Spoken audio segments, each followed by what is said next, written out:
Folks, we are excited now to move into our first panel of the We the People Convention, and I want to call up two of our three speakers who have made it through treacherous weather. Former State Senator Jim Rubens and Brian Tilton. Can we invite you up to the table here? And while they take their seats, I want to say a word about why today is so important, why this panel is so important, and the speakers who will follow Jim and Brian. If you take a seat in front of one of the mics. So we knew from the outset that we are never going to win this issue to restore our democratic republic with just one side of the aisle. As it happens, in recent years, there have been a lot of liberals up in arms about big money politics and pushing for reforms, and that's great, and we cheer them on. Many of them are part of this movement, but we know for the practical reason that you need 60 votes in the United States Senate these days to pass anything meaningful, and of course a majority in the House. And because our country is very divided, we must bridge this divide and return this issue, which is about the basic integrity of the system, not about left or right, to its place as the first issue uniting left and right. And so we are excited and grateful that today, to kick off the convention, we have a series of speakers and a panel coming up right now to focus our attention on conservative perspectives to the problem as well as the solution of big money in politics. And there are no better people than our three speakers, two of whom have made it. We're so grateful. And the first I'll briefly introduce. I'll ask them to say 10 minutes or so about why they are committed to this work and the reasons they believe their fellow conservatives, many of whom they have already been engaging in this work, should care about the corruption of big money politics. And then we're going to open it up and invite questions and discussion for the panel. And just a word on program. Obviously, we did start a little bit late, and a lot of folks are still on the road or still at airports making their way here. We will move after this panel to a keynote speaker of the afternoon, Professor Richard Painter, who is flown in from Minneapolis, Minnesota, who's the author of a new book right there at the back. And so he is on his way up from Logan Airport in Boston. And we will display the full amended calendar right after this panel, but we are expecting after Jim Rubens, presidential candidate Jim Gilmore. After Rubens at this panel, followed by Painter, Professor Painter, then we will go to the former Virginia governor and presidential candidate Jim Gilmore. So, Jim Rubens, a former state senator, a recent candidate for United States Senate, and we're going to introduce Brian first. Brian Tilton, a colleague of mine who I've had the pleasure of working with as our Republican outreach coordinator and media specialist at New Hampshire Rebellion. Brian is a longtime radio personality here in New Hampshire and down in Maryland. So he's talked all sorts of issues with all sorts of audiences and has been in particular a leading advocate on the Northern Pass Project opposition. And so, Brian, will ask you to take it away. Why should conservatives care about the corruption of big money special interests in politics? All right, thank you, Dan, and it's great to be here and see the people that have made it through the challenging conditions outside, so thank you for showing up. A little bit about myself. As Dan alluded to, I'm a former radio talk show host at a show in Concord for 5.5 years before my show was abruptly ended a few weeks after Northern Pass. I started to start advertising on the station. So I'll just leave it at that. But a number of the reasons why I got involved in this issue was actually coming from the 2012 election cycle. And in that election cycle, I met Buddy Roemer. If you remember who Buddy Roemer was, he is the former governor of Louisiana. He was a congressman as well. And he's gotten elected to 2 terms in each office, and each time limited the amount of money that he would take in campaign contributions. Never had a super PAC, never had big dollar donors. I think the limit was somewhere around $200 or less. That was the maximum that he would take from anybody. And he was told back then, this is during the 80s when he ran for Congress. Buddy Roemer was one of the Democrats, the Reagan Democrats, who helped get Ronald Reagan's agenda through the Congress. He led that coalition on the House floor. And he was told back then, You cannot win taking that little bit of money. He proved him wrong, and then he proved him wrong again in re-election. He went on to run for governor and did the same thing. And he got elected and re-elected as governor. So in 2012, he came into my radio studio. It was actually in 2011. The primary was in 2012. And he says, "Bulldog, let me tell you a story about GE, $1 billion in profits and no taxes." Well, I'm all ears. Tell me all about it. So then he proceeded to explain this horrible relationship with government executives and lobbyists and how they influence legislation on Capitol Hill and everywhere else you turn. And it really opened my eyes. And as over the years, the next few years, as I started to with the eyes wide open now, started looking into things a little more critically. And then when Northern Pass came along, actually the Northern Pass was already out there because that was proposed in 2010. And I started seeing the lobbyist influence in the legislature when we were trying to get an eminent domain protection bill passed. And PSNH had 13 registered lobbyists, more lobbyists than any other business entity in the entire state of New Hampshire.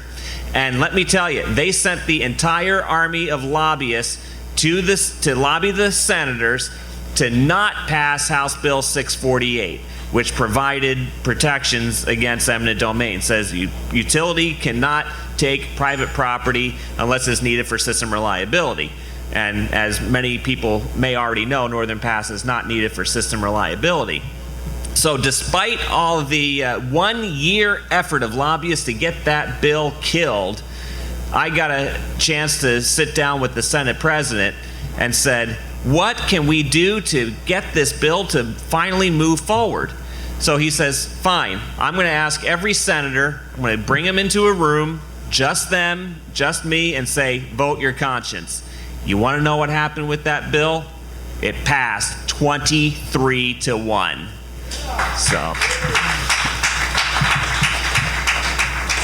So that can show you the difference between lobbyist influence and when you take the lobbyists out of the room, how fast something can happen.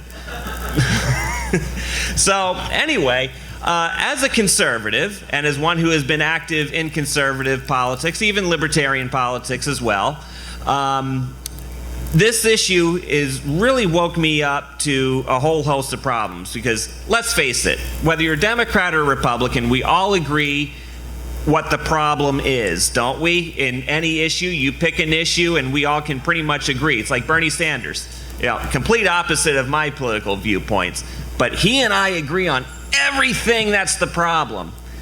Now what happens? How do you fix it? And this is why Republicans, conservatives in particular, because there's many conservatives who are not registered as Republicans, so let's just make that point a little clear. Why should we care about this? Because it affects every issue that you are fighting for. Somebody who says that they are a small government conservative, you cannot have small government with a bought and paid for system where you own all the politicians. It will never happen. And I even had somebody say to me, well, you got to have government really small, so small that you can't see it. I think we heard one of our presidential candidates say that recently. And how small do you want? Because what do you want about the size of a New Hampshire small town? Oh no, there's no corruption in some of our smallest towns, is there? No. So the point is, we can all sit and talk with each other. And this is a movement that, I don't know, it may be correctly, but I would say incorrectly labeled as a left-wing dominated issue. And it really isn't. Because when you sit and talk with people, they all realize the same thing that you and I do. There is a problem and they know what the problem is. How do we get to that solution is a whole nother thing. And that's why we're here today, to hear from people who have some solutions, varying degrees of solutions, and there can be some honest disagreement. So what do? We go for the common ground issues first. I think once you reach those common ground issues, you can get a lot done. And I believe that no matter what the issue is, whether you're right or left, once you get those lobbyists out of the room, once you get the bought and paid for politicians to be able to act honestly in fundraising, then you can have a sincere debate on the issues. You've reached the common ground, fix those issues first, and then you can debate in a fair forum what your bigger issues are. And I think you can get a lot more done. So this is why it's important for everybody to be able to talk to each other like that. So that's what I have learned in the last several months that I've been working with New Hampshire Rebellion, and being able to talk with people from both sides of the aisle.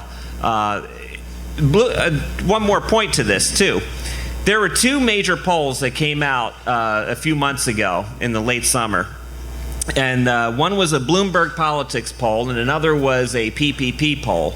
They both had identical responses. Like 80-some% of people that identify themselves as Republicans were turned off by what happened after Citizens United, with the super PACs and the big spending and the lobbyists owning the politicians.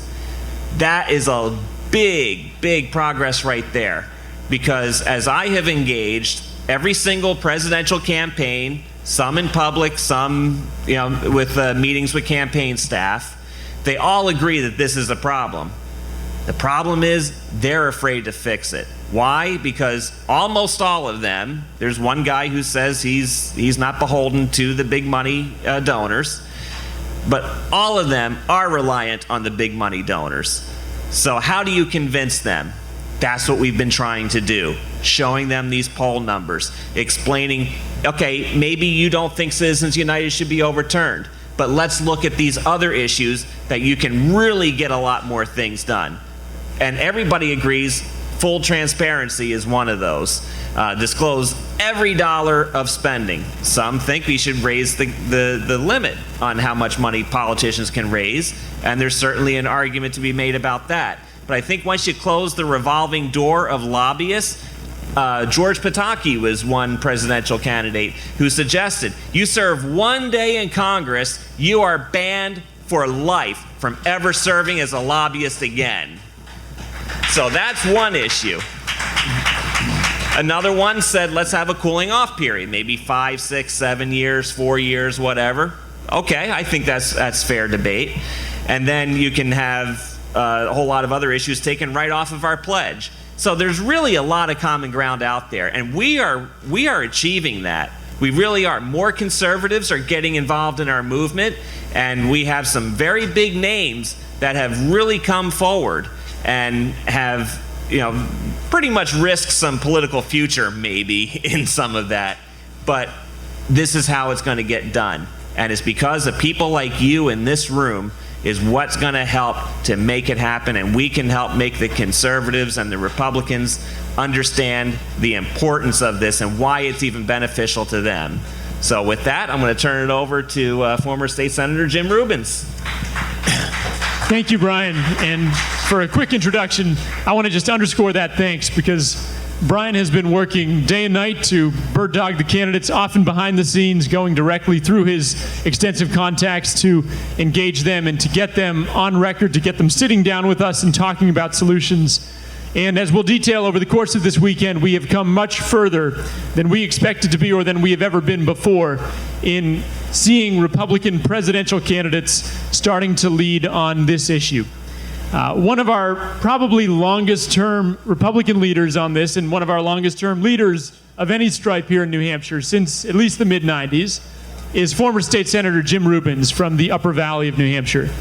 Jim is a member of the advisory board of Open Democracy.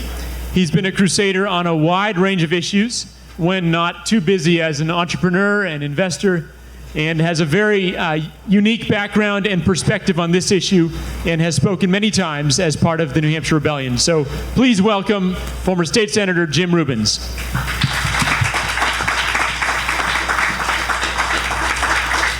Indeed. I got involved in this issue back in 1996. I was immersed in it I was running for a re-election to the New Hampshire State Senate. It was a pretty easy election because I had kept my promises my first 2 years, so I was cruising along pretty well. And I got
conservatives ought to be seriously concerned about at the state level, and even if we shrunk Washington down to the size of Concord, you still have the same problem. We have a system wherein interest groups with money can buy election outcomes unless, and this is the big unless that Brian talked about, unless people like in the room here, people like New Hampshire Rebellion who are fighting this issue, raising it, can mobilize the public, because we own the United States of America. This is a government of, by, and for the people of the country. Unless people like us here in the room of both parties and of no party get together and say, this is the fundamental underlying problem that creates so much frustration on the right and on the left with Washington. The frustration is not driven by the fact that politicians don't know what's right and what's wrong. They know what's right and what's wrong. It's the fact they're paid to do the wrong thing. So I'm going to give you some examples in Washington that ought to mobilize conservatives. Now, conservatives have been a harder sell on this issue. This is an issue that, and I've got a lot of pushback on this over the years because I've been a proponent of small donor empowerment for many, many years, and I've been fighting for it. And I don't, thank you. So it's important, we need to persuade more conservatives to get on board on this thing and understand that this matter is why conservatives can't get policy outcomes. And I'm just going to talk about, briefly, some policy problems that ought to bug, and that do bug conservatives. Let's talk about the big one. The deficit, $19 trillion in debt. We've had the last two budget votes in late 2014, late 2015, Cromnibus in 2014. The Cromnibus, which added hundreds of billions of dollars to the national debt, paid for by our kids and grandkids. They can't possibly pay it now. The debt service on this is impossible. And this is fundamental to what mobilizes and motivates conservatives to be involved, is to stop crazy spending on government. And Republicans vote for this stuff in Congress. I'll give you one little example in this Cromnibus bill. There was a provision snuck in by the lobbyists for Citigroup, and those of you who follow this stuff ought to know about this. They reinserted onto the taxpayer of the United States the downside risks of lost derivatives trades. This is something that supposedly got fixed in the Dodd-Frank bill. Well, Citigroup persuaded Congress in the Cromnibus budget bill to reinsert language written by Citicorp lobbyists. It's just about that long, maybe 50, 60 words in the budget, another 2,000-page bill that no one reads, that appears in the seat pocket the night before, that you're ordered to vote for because the government would shut down if you don't, so that the taxpayers are back on the hook for the downside cost of bad derivatives trades. In the budget, 2015 budget, another $800 billion of debt in a single year. Shouldn't conservatives be worried about this? Well, half of the Republicans in the United States Senate voted for another $800 billion of debt being added onto our kids and grandkids. This is something that conservatives, again, for my entire life, people have been talking, Republicans have been talking about stopping crazy spending, and they can't do it. Why? Why? It's because Congress is paid to spend.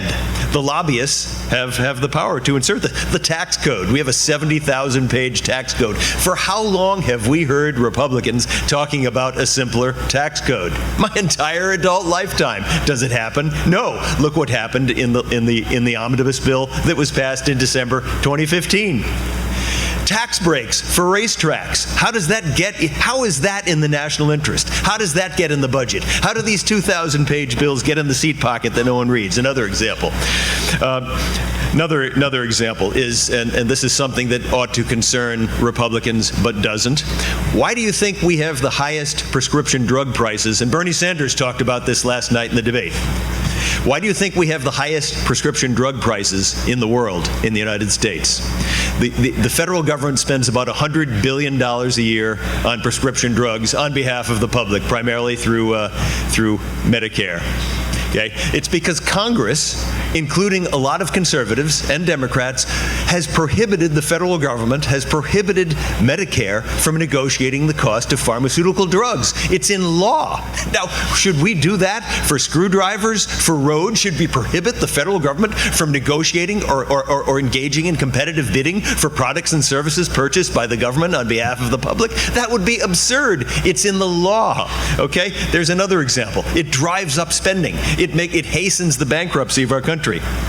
Another example would be the renewable fuel standard. Now, we saw in Iowa, the Iowa caucus that just happened, and we saw one candidate, and I've not endorsed any particular candidate yet, but we saw Ted Cruz campaigning. I think he was the only Republican, am I right on that, who opposed ethanol mandates. Yes. Which, was he the only one? Yeah, he was pretty brave. He had a blizzard of super PAC spending dogging him everywhere he went because he doesn't want the U.S. taxpayer to subsidize a particular interest group that results in, and here's the balance on this thing, results in more starvation in Africa, higher food costs in the United States, no environmental benefit. Environmentalists don't find any benefit for the renewable fuel standard and the ethanol. It drives down our gas mileage here in New Hampshire. It wears out our lawnmower and motorboat engines faster. Doesn't do any good for the public at large. Conservatives ought to oppose this. Why is there only a single Republican candidate brave enough to say, stop this corporate cronyism, this insane corporate cronyism that doesn't even help the environment? Why? Because of the special interest utter distortion of our political process. Another example, regulatory complexity. We have,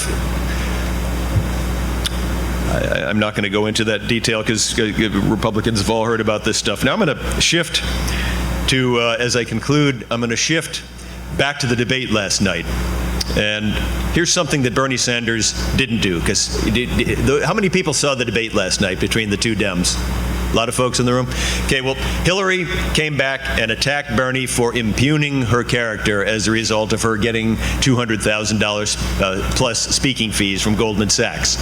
She said that, how dare you accuse me of doing anything in return for a $200,000 speaking fee? Well, here is what Bernie Sanders should have said. With respect to Hillary Clinton. Okay, now this is a New York Times story, so this is not me saying it. It's not a left-wing tinfoil, a right-wing tinfoil hat conspiracy that makes this claim. Hillary Clinton was Secretary of State, right? Her State Department approved the sale, and this is from a New York Times article, so it's nothing crazy. New York Times article. The State Department approved the sale of 20% of United States uranium assets to a Russian company during her term of office as Secretary of State. All right? Okay. There are serious concerns about national security when you do something like that. Okay? Now, immediately before and after the transaction, private parties to the transaction, these are parties who gained economically from the transaction that had to be approved by the United States State Department. Immediately before and after, Bill Clinton received hundreds of thousands of dollars of speaking fees from individual parties that benefited from the transaction.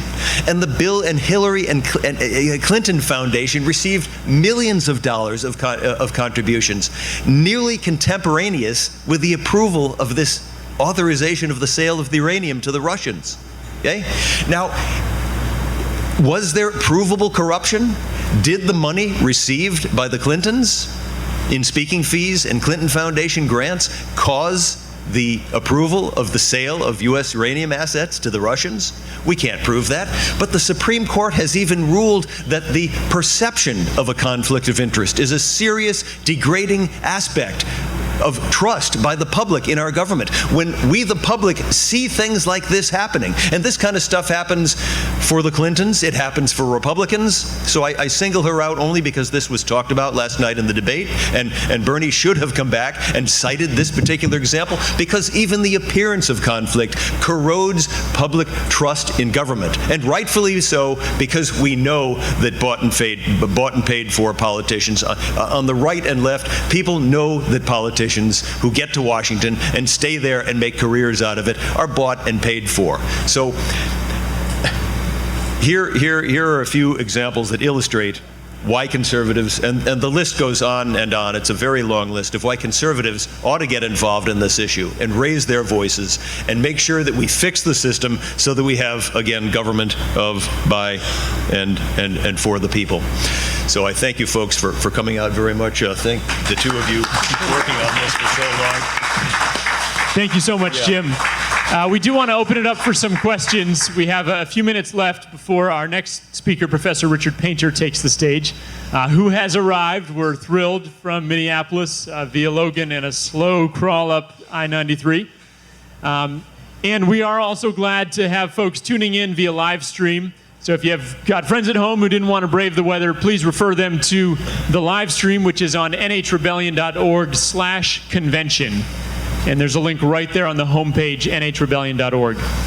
I want to see if there are any questions from the audience, or else I've got some of my own for Brian and Jim. But any questions? Yes, a hand right there. Just shout it out if you would.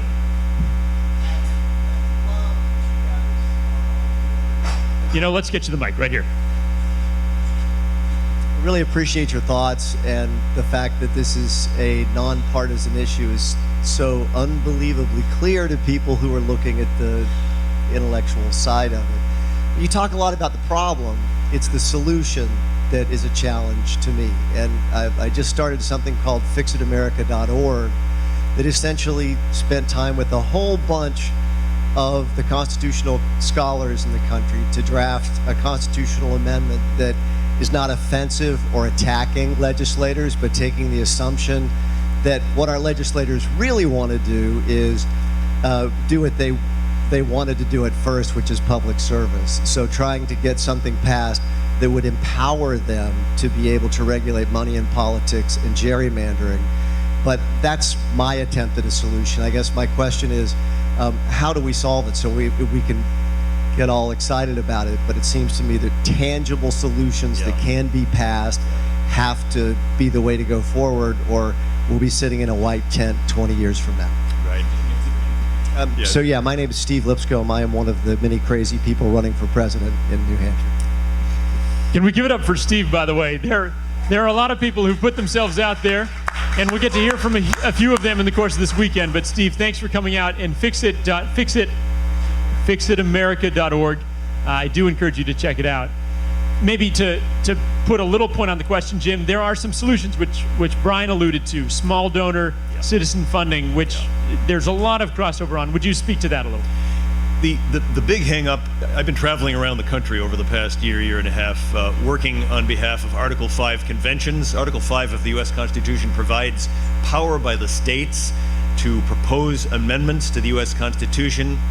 This power granted to the states has never been used before in the history of the country. 27 amendments thus far, all drafted and proposed by Congress. They've gone back to the states. The necessary 3/4 have approved them. The second means by which amendments to the U.S. Constitution can be generated is if 34 states agree on the subject of a convention to propose amendments. If 34 states agree on the subject matter, delegates appointed by the states assemble, hash out the language of the amendment related to the subject matter of the resolutions approved by the 34 states, and then that language goes back to the states, and if 3/4 of the states, 38, approve it, that becomes a part of the U.S. Constitution. So there are basically 4 movements around the country working to use Article 5 for the first time to fix problems that a bought and paid for Congress will not fix. The balanced budget is one of them. 27 states, including New Hampshire, have approved resolutions asking for a convention, an amending convention, to work on language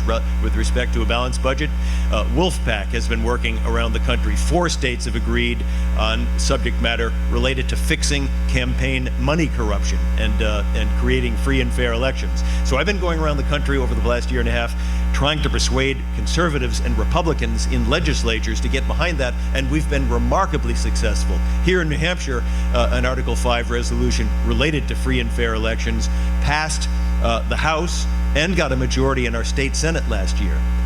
We had a hearing on it, aggressive debate, pro and con on this question, 13-2 coming before a New Hampshire House Legislative Committee, including many conservatives and Republicans. So that's one thing we can do. We can use the power granted to the states to amend the Constitution. Now, we don't know what an amendment would look like to fix campaign money corruption, so that would be up to the delegates, that it would be empowered to hash this question out, and they would be fully in realization that to get any amendment passed, it would have to be massively supported by the public, because it only takes 13 states to kill any proposed amendment. It would have to be supported on the right and left. On the right, conservatives' major concern about matters pushed forward under Citizens United is the First Amendment to the United States Constitution, which grants people the right to speak as they wish. And my particular point of view as a conservative is the First Amendment defends millionaires and billionaires' right to speak using their money.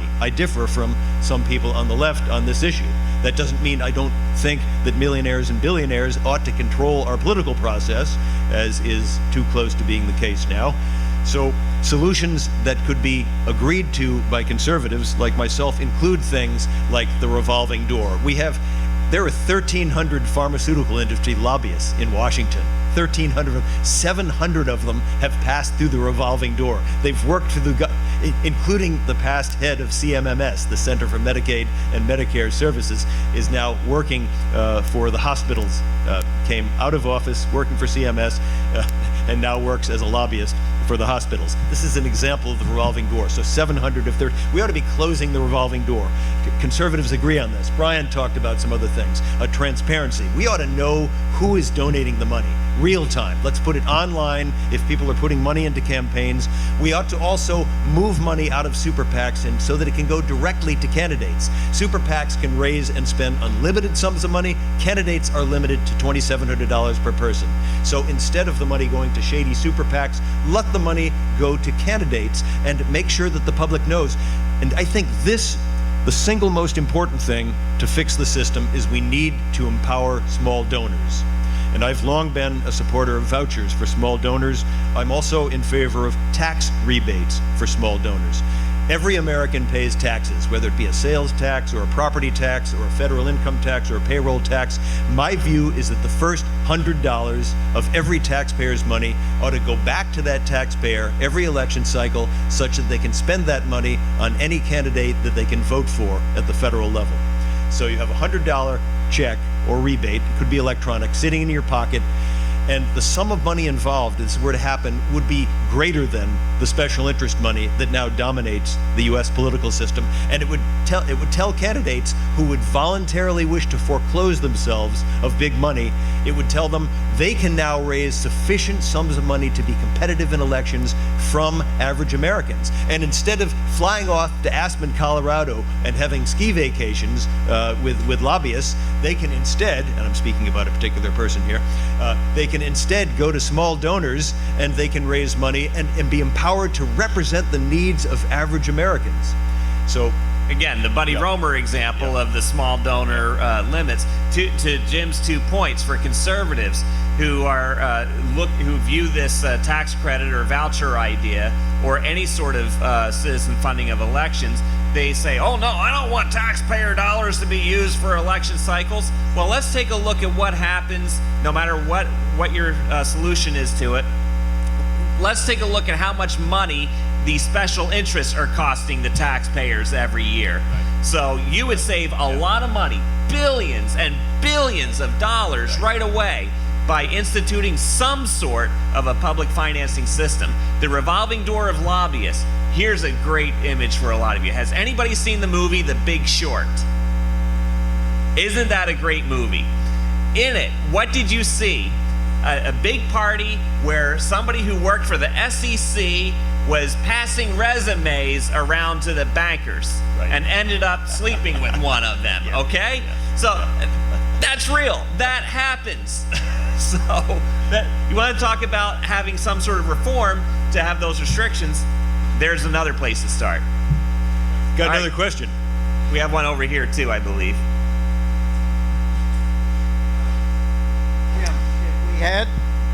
If we had a form of constitutional amendment that empowered public financing, small donor, perhaps a voucher system, but it did not prohibit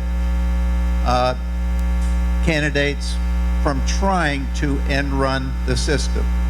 I want to know whether you think Republicans might go along with that compromise. And before you answer, I would couple the change in the way we publicly finance the process with a whole bunch of other changes that might happen also by constitutional amendment if they didn't or couldn't happen statutorily, that basically we're going to level the playing field, put citizens in the center of the FEC, allow us to use the public airways for more free debates and change that equation, and basically do a variety of things that leveled the playing field for Republicans as well as Democrats, but did speak to the First Amendment issue by allowing you to end run it, but setting it up in a way that gave you not a lot of incentive to end run it.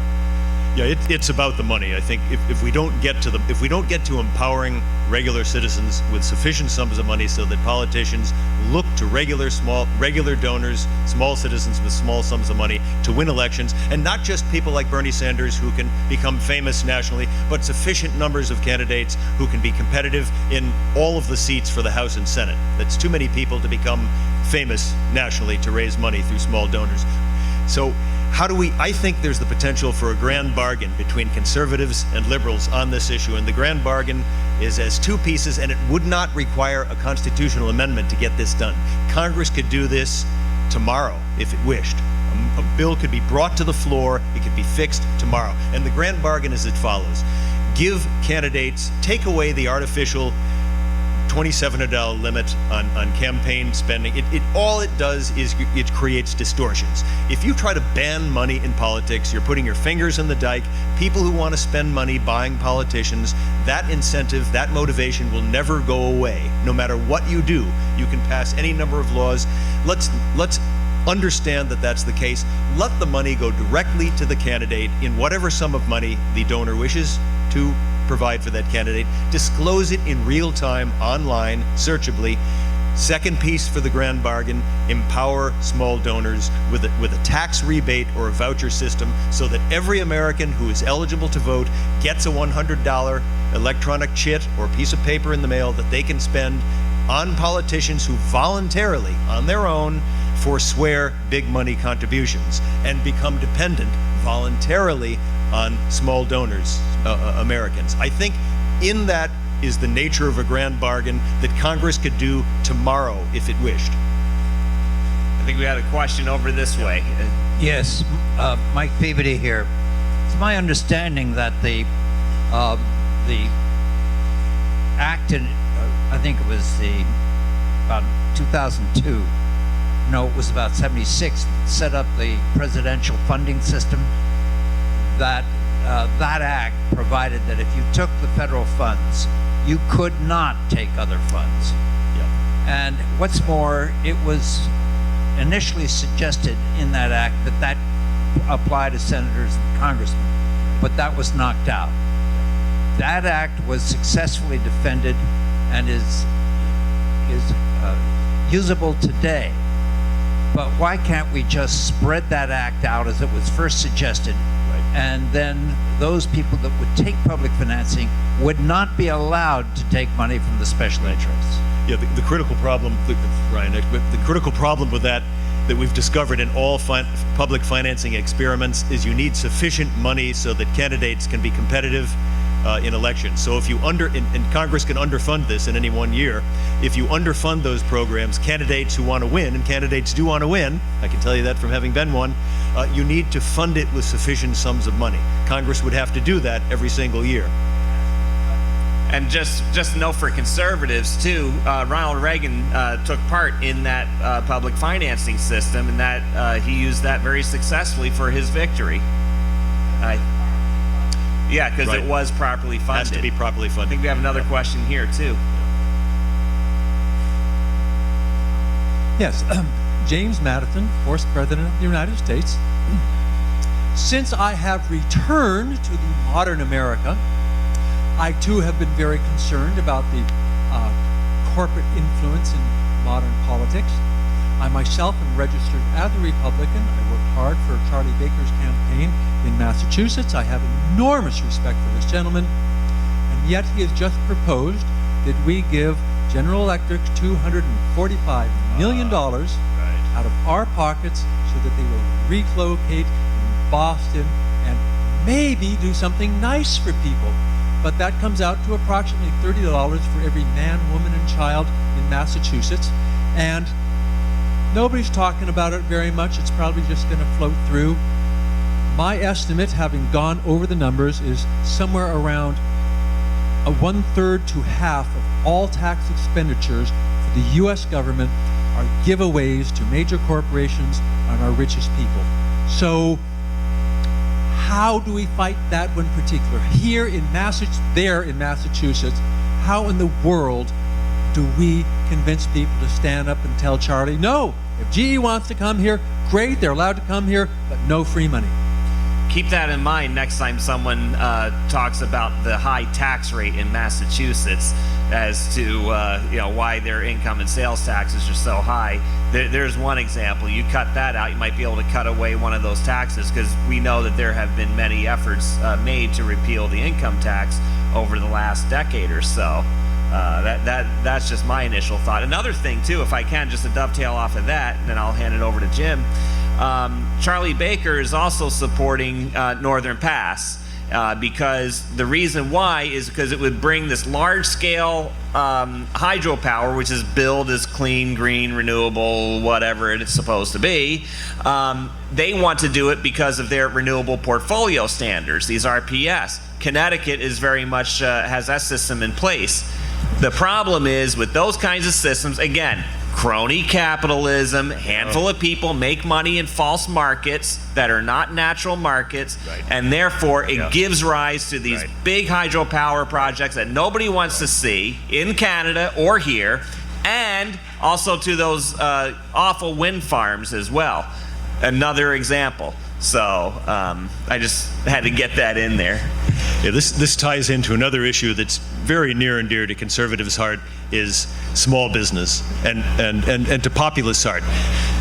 We have this kind of tax system wherein people who can afford $1,000 an hour lobbyists, which is what it costs to have someone play at writing things to be inserted in omnibus and cromnibus budget bills in Washington. Pay to play is about $1,000 an hour to have such a lobbyist who can write tax code, is anti-small business, because small business people, and I've started 10 of them myself, can't afford to play in that kind of game. So when you have a crony capitalist system run on behalf of big business, you have an anti-small business economy.